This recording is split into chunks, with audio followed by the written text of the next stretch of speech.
జై శ్రీమన్నారాయణ. ఆండాళ్ దివ్య తిరువడిగలే శరణం. ఈరోజు తిరుప్పావైలో 10వ పాశురం. ఆండాళ్ తల్లి 5వ గోపబాలికను మేల్కొల్పేటువంటి పాశురం.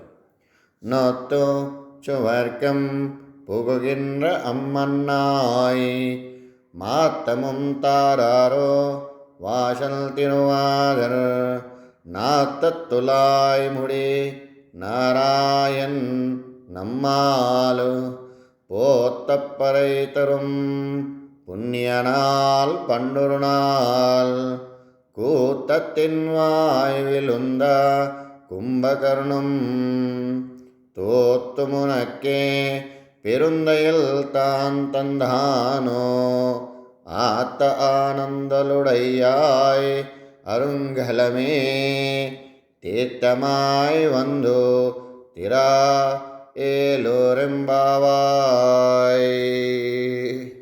ఆండాళ్ దివ్య తిరువడిగలే శరణం. జయ శ్రీమన్నారాయణ. ఈరోజు పాశురంలో ఆండాళ్ తల్లి యొక్క సంకల్పం ఏమిటి? అందరము కలవాలి. వయ్యత్ 2వ పాశురంలో చెప్పుకున్నారు. వయ్యత్తు వాళ్ళు వేరుగాల్, ఈ భూమి మీద ఉన్న వాళ్ళంతా ఒక్కటి. ఇది మన ఆండాళ్ తల్లి హృదయ వైశాల్యం. ఏ ఒక్కరు కూడా మంచిని వదులుకోవద్దు అనేది అమ్మ ఔదార్యం. ఒక్కొక్కరిని లేపుతూ మనతో పాటు చేర్చుకొని ముందుకు సాగుతుంది. అందరూ కలిసి పొందాలి అనేది అమ్మ కోరుతుంది. శ్రీకృష్ణుని వద్ద వ్రత పరికరాల కోసం అందరూ కలిసి వెళ్ళాలని కోరుతూ ఒక్కొక్క గోపబాలికను లేపుతూ ఈరోజు 5వ గోపబాలికను గోష్ఠిలోకి చేరుస్తుంది. పైకి గోపికలు కృష్ణుని కథగా మనకు చెప్తున్న మనుష్యులుగా మనలోని జ్ఞాన వికాసం ఎట్లా ఉండాలి అనేది చెప్పటం అమ్మ యొక్క లక్ష్యం. మానవ జీవితం అనగా సుఖదుఖాల నది. నది తరంగాలుగా దాని వెంట ఒకటి వస్తూనే ఉంటాయి, ఒకదాని వెనుక ఒకటి వస్తూనే ఉంటాయి. సుఖమైన దుఃఖమైన ఎప్పటికీ నిలిచి ఉండవు. అవి ఎలా మారినా నీవు మాత్రం మారకుండా ఉండగలగాలి. సుఖదుఖాలు వచ్చినప్పుడు మనలో జరిగే ప్రక్రియ ఎట్లా క్రమబద్ధం చేసుకోవాలో భగవద్గీతలో శ్రీకృష్ణుడు చెప్తాడు. మన మానసిక ఏకాగ్రత చెడకుండా ఎట్లా చేసుకోవాలో చెప్పాడు. మానసిక ఏకాగ్రత ఎట్లా చెడుతుంది? అయితే దుఃఖం వలన లేక సుఖం వలన చెడుతుంది. సుఖం వచ్చినప్పుడు మిడిసిపడకూడదు.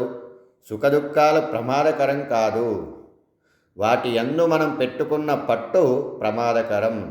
అలాంటి సమయంలో ఏకాగ్రతని పెంచుకోవాలంటే ఏం చెయ్యాలి అనేది శ్రీకృష్ణ పరమాత్మ చెప్పాడు. దుఃఖేషు అనిద్విగ్నమానః సుఖేషు విగతస్పృహ వీతరాగ భయక్రోధ స్థితతి మునిరుచ్యతే. మన జీవితంలో విజయం పొందాలని అనుకుంటాం. నిరంతరం వాడు తన లక్ష్యాన్ని మననం చేసుకుంటూ ఉండాలి. వాడినే ముని అంటారు. అలా కావాలంటే సుఖం వచ్చినప్పుడు ఒంటిపై స్పృహ ఉండకుండా చేసుకోకు. దుఃఖం వచ్చినప్పుడు మనసు ఉద్విగ్నం చెందకుండా ఉండాలి. మనకు వీటి యందు పట్టు ఉండకుండా చూసుకోవాలి, విడవకుండా. మనలోని రాగం భయంగా మారి క్రోధంగా మారుతుంది. ఈరోజు మన ఆండాళ్ తల్లి లేపే గోపబాలిక ఇలాంటి జ్ఞానం కలిగి ఉన్నది. నొత్తు, మాకు నోమింకా ప్రారంభం కాలేదు, కానీ నీ నోము అయిపోయిందా?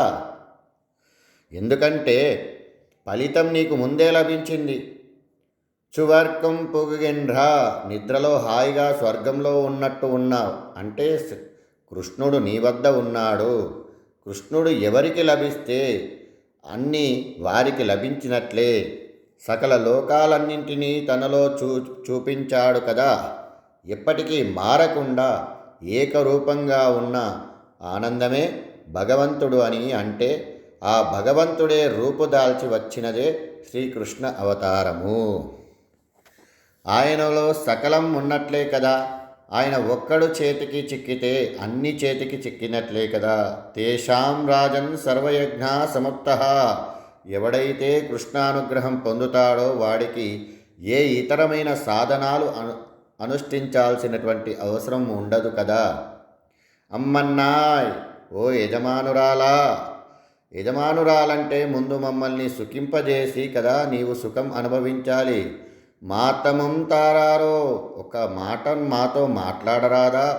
వాషల్ తిరువాదర్, తలుపు తర్వాత తీద్దువు గాని లోపల నుండే ఏమైనా మాట్లాడు.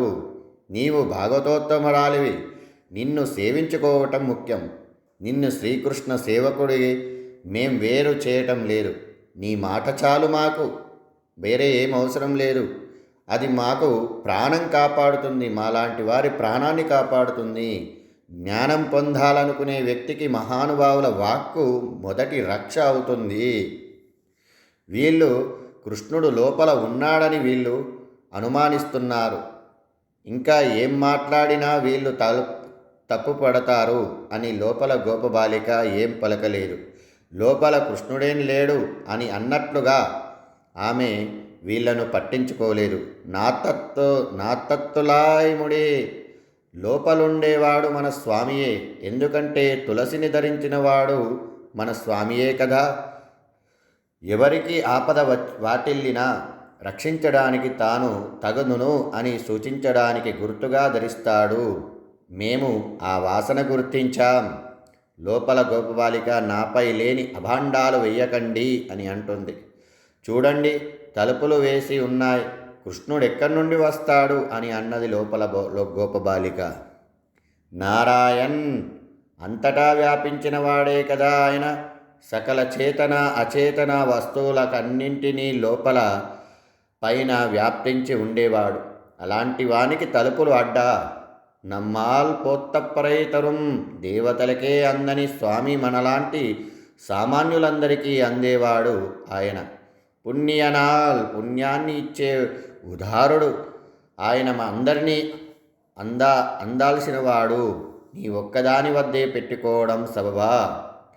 పండురునాల్, ఇది వరకొకనాడు కూత్తత్తిన్ వాయిలందా కుంభకర్ణం, మృత్యువు నోట్లో దూరాడు కుంభకర్ణుడు. రాముడు అందరినీ రక్షించగలడు, ఉదారుడు ఆయన. కుంభకర్ణుని చంపాలా? కుంభకర్ణుడే మృత్యువా?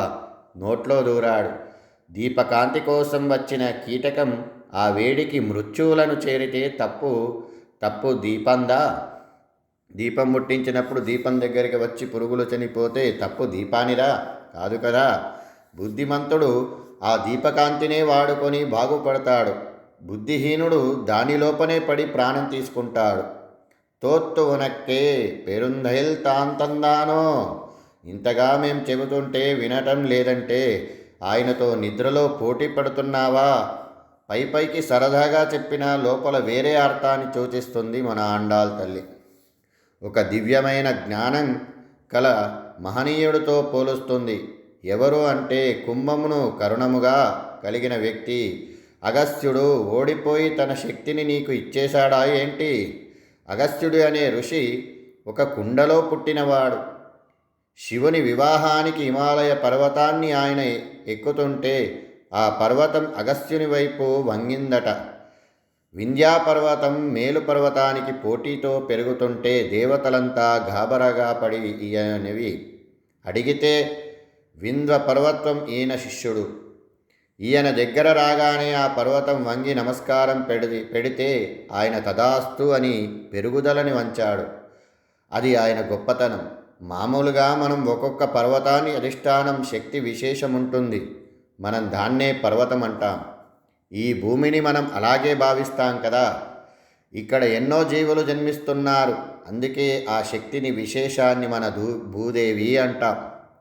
అగం పర్వతస్థ, పెరుగుదలని నిలిపిన వాడు. అందుకే ఆయన పేరు అగస్త్య అయింది.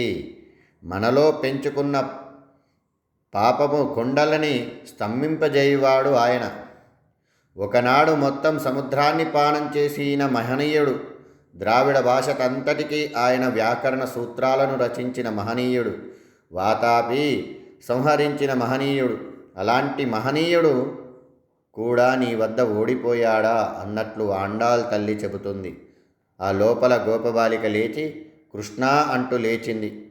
అత్త ఆనందలుడయ్యాయ్, పెద్ద బద్ధకం కలదానా, అరుంగలమే అతిలోక సుందరి, ఒక మంచి ఆభరణం లాంటి దానివి.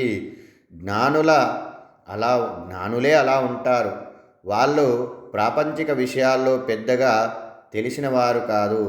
తేత్తమొయి వందు తిరువాయ్, తొందరగా సర్దుకొని రావమ్మా రావమ్మా అంటూ ఈరోజు గోపబాలికను నిద్ర మేల్కొల్పింది మన ఆండాళ్ తల్లి. జై శ్రీమన్నారాయణ.